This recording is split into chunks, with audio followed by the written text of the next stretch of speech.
യൂട്യൂബിലും ഇൻസ്റ്റഗ്രാമിലും ഒക്കെ ട്രെൻഡിങ് ആയിട്ടുണ്ടായിരുന്ന ഒരു ഐറ്റമാണ് ലെമൺ പായ്. ഇതുണ്ടാക്കാൻ 4 ഐറ്റം മതി. ആരോ റൂട്ടിൻ്റെ ബിസ്ക്കറ്റും ഒരു ടിൻ കണ്ടൻസ്ഡ് മിൽക്ക്, പിന്നെ ഫ്രഷ് ക്രീം ആട്ടോ, വിപ്പിംഗ് ക്രീം അല്ല, പിന്നെ 4 നാരങ്ങ. ഓക്കെ, ഇത് നാരങ്ങ നമ്മൾ എടുത്തിട്ട് നടുവേ മുറിച്ച് അരിച്ച് വെക്കാം കേട്ടോ. പിഴിഞ്ഞിട്ട് അരിച്ച് വെക്കണേ. ഞാനിത് അരിക്കണേൻ്റെ വീഡിയോ എടുക്കാൻ മറന്നു കേട്ടോ. അപ്പോൾ പിഴിഞ്ഞിട്ട് അരിച്ച് മാറ്റി വെക്കാം. എന്നിട്ട് ഒരു ചെറിയ ജാർ എടുത്തിട്ട് അതിലേക്ക് ബിസ്ക്കറ്റ് ആവശ്യത്തിന് ഇട്ടിട്ട് നല്ലപോലെ നൈസായിട്ട് പൊടിച്ചെടുക്കാം. പൊടിച്ചതിന് ശേഷം ഒരു കേക്ക് ടിന്നോ അല്ലെങ്കിൽ നിങ്ങളുടെ ഒരു ചോറ്റും പാത്രം എന്തെങ്കിലും മതി കേട്ടോ. നിങ്ങളുടെ അടുത്ത് ചോറ്റും പാത്രം ഉള്ളെങ്കിൽ അതെടുത്താലും മതി. അതിലേക്ക് നമ്മുടെ ഈ അടിച്ചു വെച്ച ബിസ്ക്കറ്റിൻ്റെ പൊടി ഇട്ടിട്ട് നല്ലപോലെ ലെവൽ ചെയ്ത് കൊടുക്കുക. കുറച്ച് ബിസ്ക്കറ്റിൻ്റെ പൊടി ലാസ്റ്റ് ഡെക്കറേഷൻ ചെയ്യാൻ വേണ്ടിയിട്ട് മാറ്റി വെക്കണം കേട്ടോ.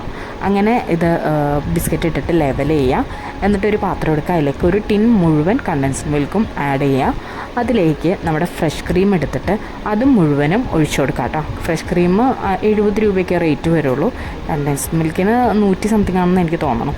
അപ്പോൾ രണ്ടും ആഡ് ചെയ്തിട്ട് അതിലേക്ക് നമ്മുടെ ലെമൺ ജ്യൂസ് നമ്മൾ അരിച്ച് വെച്ചിട്ടുള്ളത് ആഡ് ചെയ്തിട്ട് നല്ലപോലെ മിക്സ് ചെയ്ത് കൊടുക്കാം. മിക്സ് ചെയ്യുമ്പോൾ ഒരു ക്രീം കളർ വന്ന രീതിയിൽ മിക്സ് ചെയ്യണം കേട്ടോ. ക്രീം കളർ വന്ന വരെ നമ്മൾ നല്ലപോലെ മിക്സ് ചെയ്യുക.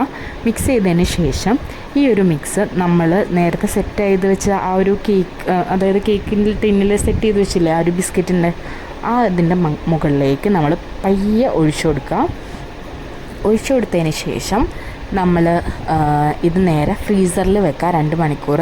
അപ്പം ഞാൻ ഇത് 2 മണിക്കൂർ കഴിഞ്ഞിട്ട് ഞാൻ കറക്റ്റ് എടുത്തപ്പം എൻ്റെ കയ്യിൽ കുഞ്ഞൂസ് ഉണ്ടായിരുന്നു കേട്ടോ. കുഞ്ഞൂസ് കൈയിട്ട് തോണ്ടി സെറ്റപ്പാക്കി തന്നായിരുന്നു എനിക്ക്. പിന്നെ ഞാൻ എടുത്ത് വെച്ചു. പിന്നെ പിറ്റേന്ന് രാവിലെ ഞാൻ എടുത്ത് ടേസ്റ്റ് ചെയ്ത് നോക്കണം കേട്ടോ. അപ്പോൾ നല്ല അടിപൊളി സ്വീറ്റും എന്താ പറയുക പുളിയും മധുരവും വന്നിട്ട് അടിപൊളി ഒരു ടേസ്റ്റ് ആട്ടോ ഇതിൻ്റെ. നല്ല അടിപൊളി ഒരു ഐറ്റമാണ്. എന്തായാലും ട്രൈ ചെയ്ത് നോക്കുക. കുട്ടികൾക്കുള്ള വീടാണെങ്കിൽ എന്തായാലും ഇഷ്ടപ്പെടും കുട്ടികൾക്കൊക്കെ. അപ്പോൾ ഇത്രയുള്ള വീഡിയോ ഇഷ്ടപ്പെടുകയാണെങ്കിൽ ലൈക്ക് ചെയ്യാനും ഷെയർ ചെയ്യാനും സബ്സ്ക്രൈബ് ചെയ്യാനും മറക്കരുത് കേട്ടോ.